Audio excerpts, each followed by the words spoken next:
So guys, can we have a round of applause for our second guest speakers, Carolyn and William of Short Story. Thank you. Good evening, everyone. I'm Carolyn, this is Will. Hello. So thank you so much for being here tonight. I'm actually really honoured to be sharing our humble little story. So what we do is actually we do meaningful giftwares, and so we believe that if we create meaningful gifts that actually hold stories, we can actually help connect the world together and promote understanding and just make the world a better place, pretty much. So we did that through the medium of giftware. So that's a little bit about Short Story. But really where it started was my father actually, I was very privileged to be able to be born in Australia. My dad came from China when he was very young to start his own restaurant. So I had a beautiful childhood. I'm the youngest of 4. I was actually youngest of 7, and we were immigrants or refugees from Vietnam. We escaped the war, and we're lucky enough to end up in Australia, where we are now. So I just really wanted to share with you the early days of Short Story and how, I guess, we even began our business. It really started with uni. So I had a very set out life. I was going to be a dental therapist. I studied really, really hard to get into, one of the greatest unis in Melbourne. And what happened was it would take me 2.5 hours to get to uni every day through sort of public transport. And every day when I got to the front door, I actually felt sick.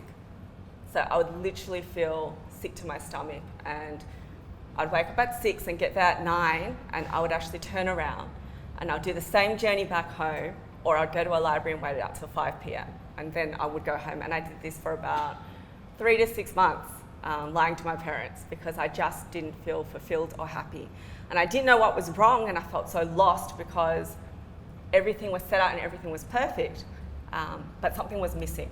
So that's just me. So I'm a little bit different. I've always been a bit of a failure my whole life. So I hated what I was studying, and I was working a retail job, and something was missing. And then one day I was a manager of a store, and I hired this amazing girl. I'm like, wow, this girl's amazing. She was bubbly, she was energetic, she had this amazing mindset, and it turns out she was actually an entrepreneur. And she gave me a book that changed my life, and here I am. So I would say during this period where we were both a little bit lost, we were dating by now. We started watching this TV series. And I don't know if you guys know these people. Does anyone recognize the one on the right? So that's Gordon Ramsay. And I was watching Kitchen Nightmares, where he actually went around swearing at everyone and telling them how to run their business. And I thought, that's a pretty cool idea. So me and Will thought we'll do that to my dad's business. And we started doing that. And we actually, I think within 3 months, my parents' business burnt down. So it was a business that ran for 30 years, and one of the staff had left the flame on and the whole restaurant burnt down. But by then, we both got a little bit of that business bug. And so what we did was we actually went to Nice. And we studied a 6-week entrepreneurial course, and at the end of it, we got a $12,000 grant each to actually start our own business journey, and we actually started Short Story. Yeah.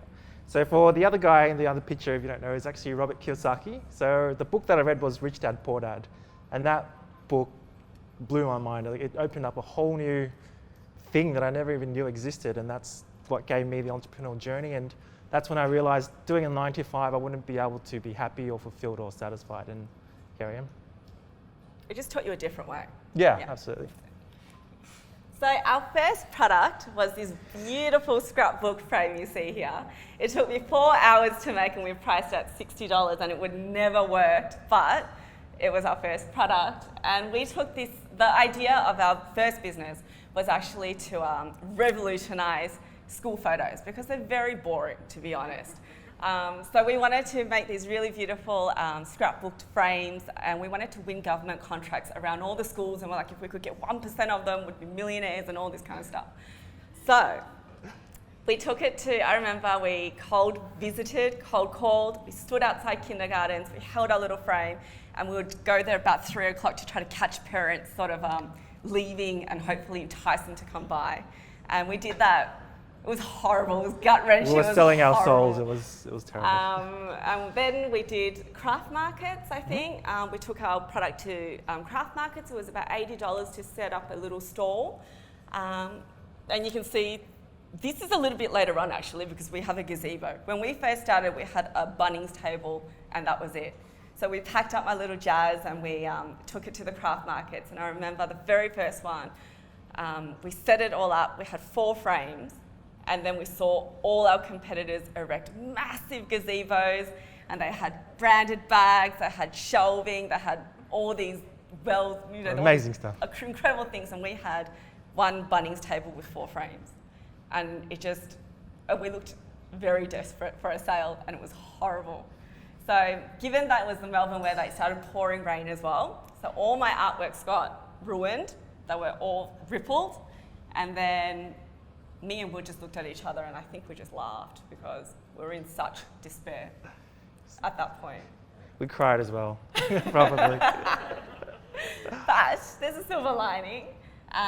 During this time, this was, I guess, 1 year into starting our own business, I was very lost and I felt honestly very, defeated. And I'd quit uni. My parents' business had burnt down. I didn't really know what I was going to do. For the first time ever, I really felt like a failure. And so my friend actually bought me a little box of origami paper. And I used to fold 15 years ago when I was a little girl. And I hadn't folded for 15 years because, my dad, it's craft. You don't do craft. You do serious things. You do science and things like that. So I started folding. And I started folding these little origami paper butterflies that I used to do as a little girl. And Will actually saw them and he goes, "That's incredible, that's amazing." So he goes, we had all these artwork frames left over from the previous product. So Will goes, "Why don't you put them in a frame?" And so we did. And so here's what we came up with. So you can see the beautiful butterflies, origami butterflies in a frame. This, of course, wasn't our first product.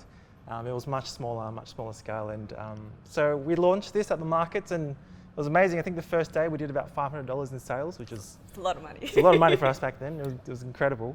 And then some days you could do up to $1,000, $2,000, and we thought we won the lottery. It was amazing. So come one day, I actually saw in a newspaper, there was an ad for an art exhibition. And that was Art Melbourne 2010. I inquired about this site because I thought, hey, we're kind of doing artworks. And there was one spot left, 2 weeks before the show opened, and it cost about $5,000 just for the stand, which is pretty much all the money that we had saved up. So we asked all our friends and family, like, hey guys, should we do this art show? And they were like, no, you shouldn't, you should wait another year, you don't know anything, you're not experienced.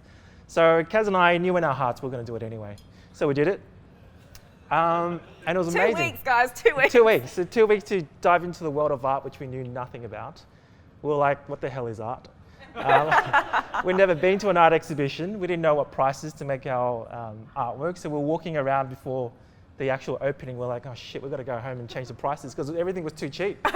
So I shouldn't have said that actually. But we actually upped the prices and realized, that's what the art world is and people pay for what they believe is art.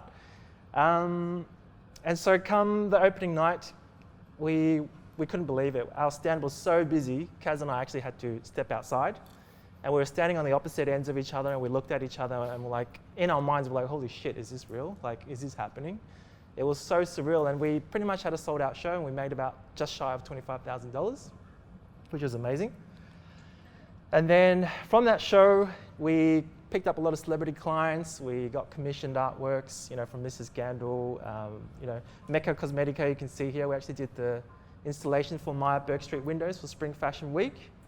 And also picked up by international galleries from London and New York and all this other stuff. So it was incredible. Yeah. So next slide here is just showing you a little progression story.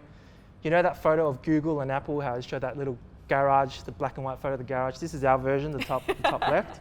So that's one of the rooms in Kaz's parents' house where we started. And then eventually as we grew slightly bigger, we moved down to the rumpus room. And then our warehouse was actually the garage. So about a year later, we kind of outgrew that and we can see we moved into a little 240 square meter warehouse. And 2 years again after that, we outgrew that, and now we're in a warehouse about 540 squares, and we're pretty much outgrown that as well. So the next slide here is something that we did again where we pretty much risked it all. So we thought, hey, we've got the art world that we're selling to. Let's try and sell to the public directly. And then so we actually did a pop-up shop in our local shopping centre, Knox City, and the rent was astronomical. You're doing trade fair now. Oh crap! Sorry, not English. Sorry, this is a trade fair. So we thought we'll do the wholesale. We're selling to art. Let's try and sell to all the shops because we need, more sales to come through. So you can see on the little stand on the left, bottom left, that's our first, second ever stand, which is like about 3x3, and we generally grow into bigger and better. And you can see on the top right corner, it's actually a very pivotal moment for us. That was 2013. That was actually a really dark time for us. We had some wrong team members, and they had actually created such a bad culture and such a dark environment for us that we actually dreaded going to work ourselves into our own business. And we actually were contemplating on closing and sort of finishing it all up. And we thought, hey, let's give it one more go. Let's do a rebrand and let's pour all our money, all our focus into this last trade fair that we're doing. And it was a massive success. Previously, our trade fairs we were making about $25,000, but this one we did about $200,000, which is a really big lift for us, and what projected us into what we are.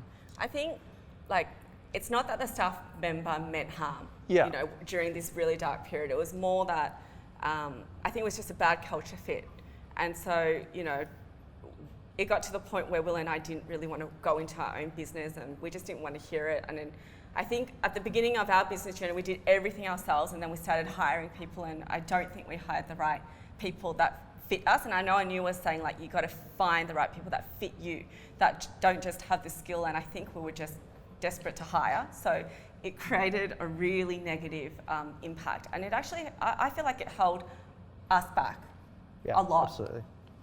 Yeah. Yeah. But we turned it around. Turn it around, we did. We managed to. Okay. Next slide. Okay, so we've got wholesale, we've got the art world. We thought, hey, let's sell direct to the public. So we decided to do a pop-up shop in our local Knox City shopping centre. Amazing place if you guys have been. And the rent was astronomical. This was 2011. This was sort of Christmas period. It was about $3,000 a week for rent.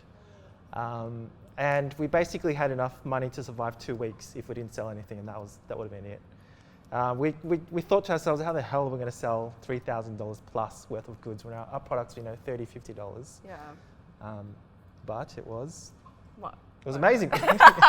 So within that 6-week period, I think we made about $80,000, which is incredible back then. And we were approached by Eastland. They saw our beautiful stand, which it really wasn't, but it was back then. And we decided to do Eastland as well and sort of double up and thought, hey, this is amazing. So come the next year, we thought, hey, we did 80,000 with one store. Let's open 7 of them. 7 times 80,000 is like $500,000. Let's do it. We're going to be rich. We're going to be rich. Yeah, we're millionaires. So that was an epic failure. It was so bad. We were so young in our business. We were inexperienced. Logistically, it was a nightmare. Staff-wise, it was a nightmare. Stock-wise, it was a nightmare. I think just management wasn't there. I think we were way too early, and I think we thought, we didn't realise it's not just 7 times, it's like 50 times when you run seven different shops, and the whole thing imploded. It was just, I don't know what we were thinking, actually. We would set up 4 stores in one night, so I think we went from Fountain Gate to, was it Water Gardens to Eastland to High Point to Northland. So it was crazy. It was a crazy time. And so we learned severely from that. Yeah. So the year after, we probably did 2 tops. Yeah. And we learned our lesson from that. So a takeaway is just take it easy, slow down a bit. Yeah. Yeah. So here we have the oops list, which I wanted to call something else, which is all the shit that's happened basically. And this is just a small list of things that have happened to us and that we've learned from. And the first one being, we've ordered some products from China, trying to save costs. We received a beautiful sample, and then we thought, okay, let's do it, let's order it. And we ordered $60,000 worth of the stock. It came in and none of it worked. So It was string lights. they were beautiful string lights, and they were shimmering, they were flickering because the power conversion wasn't right. Yeah. And so we tried to pass it off as shimmering string lights, but it didn't work. We tried. We really tried. Oh, we tried, but we couldn't do it. We couldn't do it. Horrible things. Yeah. So we obviously, we had to throw them. You couldn't do anything with them. So, I mean, for a year 2, $60,000 just gone down the drain was a massive detriment to our business. But you learn from it. Yeah, and there's numerous other things, like we ordered $20,000 worth of frames from China. They sent a sample. It had something called plexiglass, which we thought was just a fancy name for glass. And when they sent the sample, it was plastic, the glass. And I was like, oh, they probably just sent this because the glass would break in transit. But it wasn't. It was really plexiglass, which we know now is plastic. And we had $20,000 worth of stock that we couldn't use. I think we held on to that for 4 years Yeah. because I didn't want to throw it. Yeah. But it's just little things like this, like, well, I don't want you to learn it, so hopefully you can learn from our mistakes, but make no assumptions, you know, like check everything. Don't assume something is something like we did, because it cost us a lot of money. Yeah. What else is there? Happy Pills. Yeah, that's you. So the Happy Pills, if you guys haven't heard of it, is a product that we created. They're little smiley capsules with a message, happy message inside. And so a child managed to get a hold of these. They're not intended for children. And then he took it to school, and then his principal found it, and then it was a slow news day, and then all the news channels caught wind of it. And in the morning, I got a call from Channel 9, Channel 7, Channel 10, asking me to share my side of the story. I'm like, what story? What are you guys talking about? And so apparently we were drug dealers and drug dealing to children. And then so I thought, oh, Channel 9 wants to hear my side of the story. That's amazing. That's great. Let's do it. So I did an interview, told my side of the story for 10 minutes, and then I was excited to watch the news, told everyone to watch it. And the segment, my part of the interview probably went for like 10 minutes, but then they only broadcasted like 5 seconds where it made me sound like I was a drug dealer. They zoomed the camera straight into my face, so literally, it was terrible. It was so bad. Even I thought you were a drug dealer. Yeah, I was starting to believe it myself. I'm like, am I? It was terrible.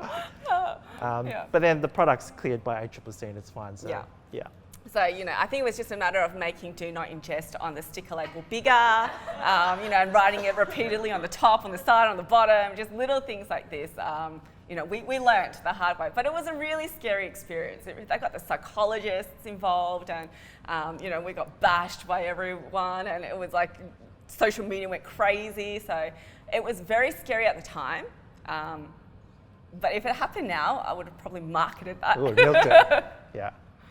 And then, of course, when we opened Chadstone pop-up store, it looked very proper. It looked like we had a very established brand. And so when you look, or when we looked more established, naturally we attracted a little bit, I guess, people trying to take advantage of that. So we had one lady come into our Chadstone store on the last day of our pop-up store, and she tripped on something inside the store, and straight away, you know, Chadstone got involved, and we basically got sued for medical expenses, damage, you name it, she named it, you know. And so we were fine because we had public liability, but it was still a scary experience that, you know, when you do establish and grow, you will be met with bigger problems like this. And so luckily for us, Chadstone cameras had caught her shopping quite happily for many hours after she fell. So that got cleared and we were fine. But it's still, you know, you get things like this happening quite often. Yeah. Yeah. The other thing is really, really watch your cash flow. Even, you know, till this day, it's still really, really tough. And, you know, just this year, we've paid something ridiculous, over $20,000 worth of credit card fees and all that sort of stuff, because you're just not watching it and you're just not keeping an eye on it. So you've got to be really, really diligent on that. Yeah. Oh. Cool. So even though there's this many problems, you know, short story today, like, you know, I'm really happy because, you know, we're in department stores, you know, we've worked with a lot of great brands such as Mecca and, you know, with glue stores and, you know, internationally, and it's great and everything, but it's also very important to actually celebrate that success with our staff. So one thing that I'm really, really proud of is actually our culture. You know, so, you know, I love talking about the failures, but also the successes as well. Is like, it's very important to share that because it's together. It's not just our vision. it was our vision. And at the beginning of each year, we actually sit together with our team members and we actually map out sort of all our values and what they want and what we want, and we build on that together. So when we, achieve milestones, we celebrate, and this year earlier, we actually took the staff to Japan. So we went to Japan and we went to look at how the beautiful papers were made in Japan. We got to experience the culture and we just got to have fun because we spent so much time with these people. It's important to, I guess, it's almost like a family you create yourself. So that's something I'm very passionate about. Celebrating. Yeah. Takeaways. So these are our takeaways and what we believe, hopefully you guys can take away. The first one is you are in control. Kaz and I weren't happy, we weren't fulfilled, and it was purely up to us to change that and to actually do that. Yeah. Do you want to add on that? I think just start, with everything, we didn't know anything about anything. I lived in a bubble pretty much and just did what I studied, and I was always painted within the guidelines. And so starting a business was so crazy. And every part of the journey, we didn't know anything, but we just did it. And even though our first product was a complete failure, just one thing lead to the next, lead to the next, lead to the next, and it opens up so many opportunities. And before you know it, you kind of turn around and you're like, oh, I do know a thing or two now, but it's, if I guess, I would never have guessed that I would be where I am today, type thing, yeah. Failure is part of the journey, and again, like me, I've failed in everything, got fired from every single job I think I've had. So for me, failure wasn't that big of a deal, and I guess it's just, it is what it is, but for Kaz, my world came crumbling. Yeah, being a grade A student and ducks of the school or whatever, failure was massive for her. So everyone takes it differently, but it's part of your journey. You're going to go through it, and you're going to go through it several times. Yeah. The next one is take a leap of faith. We did several times, as you can see from some of the slides. Just do it, and humans are so resilient and so resourceful that you will eventually find a way. You just keep plowing at it, keep going, and eventually you will find something. I think it was also about following our gut though. With the art show or with, our first pop-up with Wholesale, we just learnt on the go. And our gut, despite how much it didn't make sense, we just did it anyway. And I think we're so incredibly resilient. And we're so, the human mind is incredibly amazing. And I think having done it, regardless of whatever the outcome was, at least I lived life without any regret. And that, regardless, I think we make it work, however that is. So definitely follow your gut. I think a lot of the times you know it in your heart what you should do. And when we followed it, it worked for us. Kaizen is something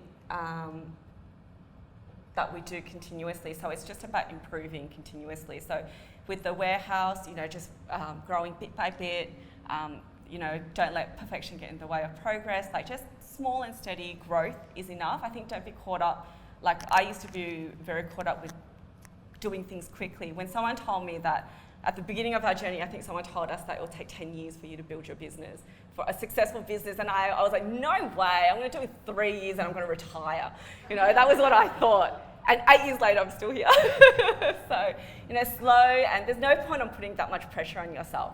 So just slow and steady, and it's not the way I wanted to do it at the beginning, but now I've learned to sort of just appreciate the journey, appreciate the moment, because it flies. 8 years has gone just like that. I can't believe how long it's been. And if we could slow down and just learn to appreciate every outcome, success or failure, the team you have around you to help you realize your dreams, I think the whole journey is really, really beautiful and fulfilling, which is pretty much what we're here for. Yeah. So I guess it kind of comes to two things. You want a lifestyle business, or if you want to build a business and exit. So we've now chosen a lifestyle business where we enjoy what we do. We love going to work every day. We have amazing 1-hour lunches with our staff and craziest conversations. So it's really just about deciding what you want to do and which way you want to head in the direction. Yeah. Yeah, and that's just us. And that's it. Cool.